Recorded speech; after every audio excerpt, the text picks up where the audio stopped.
안녕하세요. 독일어 신문 읽어준 남자 독신남입니다.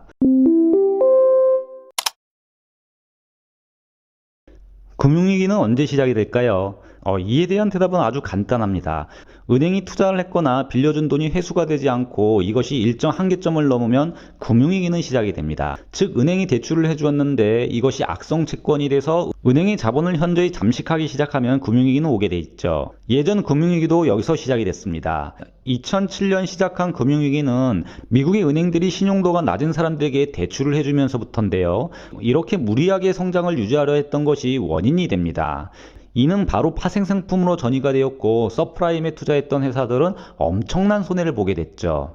그럼 이번 코로나 위기가 금융위기를 촉발시킬까요? 코로나 위기로 엄청나게 많은 기업들은 은행들로부터 대출을 받고 생명을 연장받고 있습니다. 코로나 전부터 수익성이 약했던 기업들은 아마 망할 겁니다. 또는 코로나 후 바뀌어버린 시장 패턴으로 유효하지 않은 비즈니스 모델을 가지고 있는 기업도 흔들리겠죠. 코로나 위기 전 은행이 이들에게 빌려준 돈들은 모두 악성 채권이 되어 은행들이 부담을 지게 될 수 있습니다. 그리고 코로나 기간 이런 좀비 기업들에게 빌려준 돈들도 역시 회수가 안 될 확률이 크죠. 아직 어느 정도까지 회수가 될지 아무도 알지를 못합니다. 왜냐하면 코로나 폭풍 후에도 어떤 회사가 얼마만큼 살아남고 어떤 회사가 수익성을 보장하는 유효한 비즈니스 모델을 가지고 있을지 지금으로서는 알 수가 없기 때문입니다. 단 대기업보다 중견기업이, 중견기업보다는 영세기업이 더 큰 타격을 받을 것이라는 것은 확실하다는 것이 이쪽 독일 전문가들의 공통적인 의견입니다. 그러면 이렇게 기업들이 파산을 하게 되면 이들이 대출금을 갚지 못해 은행은 손실을 떠안게 되고 이것이 한계점을 넘으면 언젠가 금융위기가 촉발되는 것 아닌가 의문이 듭니다. 그런데 과연 이렇게 걱정하는 대로 흘러갈까요? 꼭 그렇지는 않죠. 왜냐하면 위기라는 것은 예측하지 못할 때 다가오기 때문입니다. 이미 통화정책 결정자들과 재정정책을 펴는 시장 설계자들은 이를 예측하고 있고 적절한 수단을 동원해 방어할 겁니다. 그런데 이렇게 무작정 인위적으로 은행과 기업들을 지원해 주다 보면 문제가 생깁니다. 아마도 도와주는 모습은 늘 해왔듯 정부나 중앙은행이 악성채권을 많이 가지고 있는 은행을 도와주거나 아니면 기업들이 생존할 수 있도록 더 싼 금리의 대출을 제공을 하거나 또는 보조금을 주는 형태일 겁니다. 그런데 일본처럼 이렇게 인위적으로 생명을 연장시켜주게 되면 좀비 기업이 탄생을 하게 된다는 것이 문제가 됩니다. 일본 시장은 지금 좀비 기업들이 득실거리는 것으로 아주 유명하죠. 그래서 이를 일본화라고 말을 하고 있습니다. 일본화, 경제학 교과서에서 아주 안 좋은 말이 된 거죠. 그리고 저금리로 인해 수익성이 나빠진 은행들과 악성 채권을 많이 가지고 있는 은행들은 좀비 은행이 됩니다.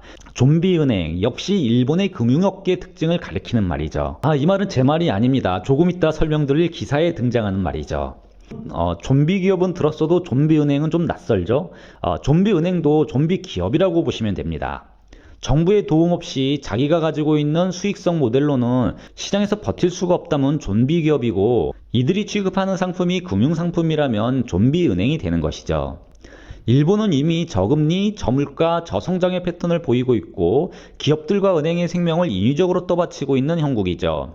이는 지난 영상 코로나 일본을 좀비 국가로 완성시키다에서 설명을 드렸습니다. 문제는 금융위기 후 시간이 지나면서 이런 일본화에 대한 걱정들이 유럽에서도 나타나고 있다는 점입니다. 저금리 정책이 결코 시장에 좋지 않다는 것을 조금씩 깨달았었고 이제 코로나 기간, 코로나 위기와 함께 이를 걱정해야 하는 처지에 놓인 거죠. 정말 일본화라는 문제와 코로나 위기로부터 기업 살리기 사이에서 적절한 수위를 조절해야 하는 엄청난 테크닉을 요구하는 시점이 다가온 겁니다. 문제는 유럽도 일본처럼 좀비 은행이 나타나기 시작했다는 징후가 이미 오래전부터 제기되어 왔다는 점입니다. 이를 좀 더 자세히 알기 위해 시간을 거슬러 올라가 2016년도 기사를 살펴볼 필요가 있습니다. 독일 유력 일간지 디 벨트지는 2016년 9월 7일 좀비 경고 유럽 은행들이라는 기사를 썼던 적이 있었습니다. 신문은 은행들은 대출을 꺼리고 은행 자본은 잠식되어 가고 있다고 밝힙니다. 기사는 JP모건에서 작성한 112페이지짜리 보고서를 통해 좀비 은행이 늘어가고 있다고 밝히고 있습니다. 그리고 2016년 작성된 이 보고서의 결론은 유럽의 은행들이 미국을 닮아가는 것이 아니라 일본을 닮아가고 있다고 밝히고 있습니다. 신문은 일본의 은행들은 좀비 은행들로 간주된다고 설명을 하고 있죠. 그런데 좀비은행을 유지시켜줘서 금융시장을 안정시키는 것이 좋지 않겠는가 생각하실 수도 있습니다만 이 문제는 그리 간단한 것은 아닙니다. 장기적으로 보면 시장에 엄청난 악영향을 미치게 되는데요. 일단 좀비은행이 많으면 돈이 실물경제로 돌지 않게 되죠. 예를 들어 일본 중앙은행 보고서에 따르면 2019년 기준 지난 3년간 대출을 해주는 은행의 수익성이 현저히 대출을 안 해준 곳보다 떨어졌다고 밝히고 있습니다. 이는 대출 잔액을 늘릴수록 이율이 계속 하락하기 때문이죠. 이로 인해 은행들은 무리한 위험 투자를 통해 이를 커버하려고 했는데 이렇게 은행들의 수익성 악화를 위험 투자로 만회한다는 것은 또 다른 문제를 발생시키는 요인으로 작동을 하고 있습니다. 결국 은행 입장에서는 돈을 안 빌려주는 것이 좋은 거죠. 그리고 이런 현상은 좀비은행일수록 더욱더 크게 나타납니다. 그런데 일본에서는 이제 은행들이 수익성이 악화되었기 때문에 정부의 도움으로만 버티는 은행들이 많다고 신문은 밝히고 있습니다.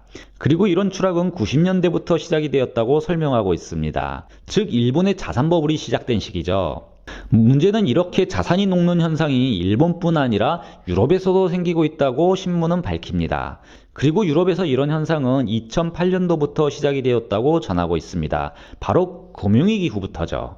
우리가 일본만 따로 떼서 관찰을 해보면 돈이 실물 경제로 안 흐른다 이 말은 달리 얘기하면 좀비 은행들 때문에 은행이 경제 시스템에서 그 역할을 못하게 된다는 말과 같습니다. 중앙은행에서 아무리 돈을 펌핑을 해 많이 풀어도 좀비 은행들은 실물 경제로 돈을 흘려보내지 못하고 있기 때문이죠.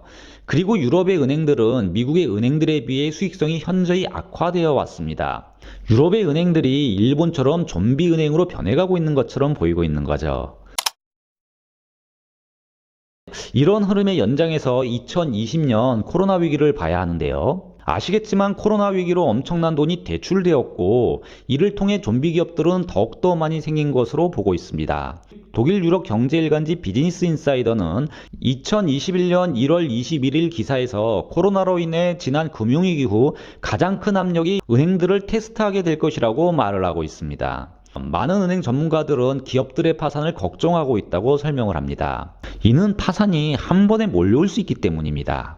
이제까지 파산하지 못했던 기업들이 일거이 한 번에 터진다는 얘기죠. 특히 중견기업들에게 대출을 해준 은행들의 경우 큰 타격이 예상된다고 밝히고 있습니다.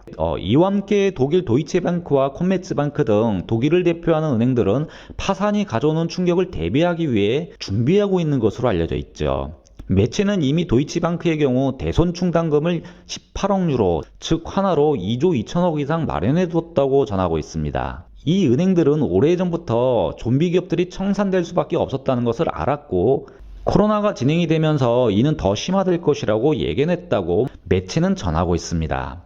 그래서 기사는 2021년은 기업 파산의 해가 될 것이라고 주장을 합니다. 그런 이유로 매체는 코로나 기간 파산 의무 기간이 유예되었고 이를 통해 독일 기업들의 파산이 끝난 것이 아니라 연장되었다고 보고 있습니다. 그래서 독일에서는 파산 신청이 한 번에 터져 나올 것이라고 밝히고 있습니다. 물론 지금 당장 파산이 시작되어 은행들에게 부담을 주는 것은 아닐 겁니다. 왜냐하면 지금은 코로나 기간 한가운데 있고 기업들은 보조금을 받고 있기 때문이죠. 보조금 수령 자격을 따지기에 기준이 모호하고 시간도 촉박하니 연방정부가 무작위로 살포를 한 건데요. 이렇게 기업들의 생명이 연장되면서 그 이익이 고스란히 은행들에게도 이어지고 있습니다. 지난 여름 독일 연방정부는 기업들의 지원 프로그램을 연장해 주었고 이를 통해 간접적으로 은행들이 이익을 봤다고 독일 증시 전문 매체 악조네가 지난해 8월 기사를 썼던 적이 있었습니다. 그리고 그 사이 도이치뱅크나 콤메츠방크의 경우 고객들의 파산에 대비해 미리 준비해야 하는 시간을 벌었죠. 그럼에도 중견기업에 대한 과도한 대출로 큰 손해를 보는 은행들도 늘고 있습니다. 독일의 폴크스방크나 스파카세가 이에 해당될 것이라고 예상을 하고 있죠. 그리고 이 손해가 얼마 정도 될지 아직 아무도 모른다고 비즈니스 인사이더는 주장을 합니다. 물론 독일 정부가 어려운 기업들을 코로나 후에도 적극적으로 지원하겠다고 한다면 은행들의 주식은 더 올라가게 될 겁니다. 그러나 독일 정부는 절대로 일본화는 용납 안 하겠다는 시그널을 시장에 계속해서 보내고 있죠. 좀비 기업들을 꼭 퇴출시킨다라고 계속해서 은행들에게 준비하라는 경고를 보내고 있습니다. 신문은 독일의 유명한 전문 초콜릿 체인점 후셀이 파산했다고 밝힙니다. 코로나 기간 사실상 영업정지 상태였죠. 사치스러운 초콜릿까지 코로나 위기로 사람들이 소비하지 않은 겁니다.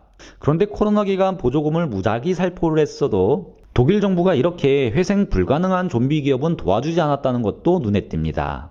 좀비 기업은 퇴출시킨다. 시장의 시그널을 계속해서 준 거죠. 문제는 은행들이 얼마나 많이 이런 중견기업들에게 돈을 빌려주었는지 알 수가 없고, 그래서 이와 같은 은행들은 크게 타격을 받을 수밖에 없다고 신문은 독일 프랑크푸르트 파이낸스 스쿨 사샤 스테판 교수의 말을 인용 보도하고 있습니다.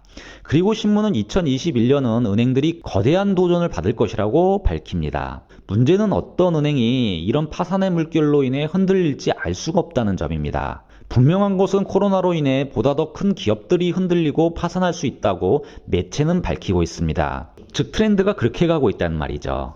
가장 심할 경우 최악의 시나리오로 유럽 중앙은행은 1,400조 악성 채권이 발생할 수 있다고 지난 10월 밝혔던 적이 있습니다. 그러니까 지금까지의 보도를 종합해보면 독일은 적어도 일본화를 피하기 위해 좀비 기업을 죽일 것이고, 이로 인해 금융위기가 찾아오더라도 이를 감내하겠다는 의지를 보이고 있습니다. 과연 금융위기까지 갈까요? 코로나 위기가 지나가도 끝난 것이 아닌 듯 보입니다. 지금까지 독일어 신문의 관점으로 세상의 모든 지식을 전하는 독일어 신문을 읽어준 남자 독신남이었습니다.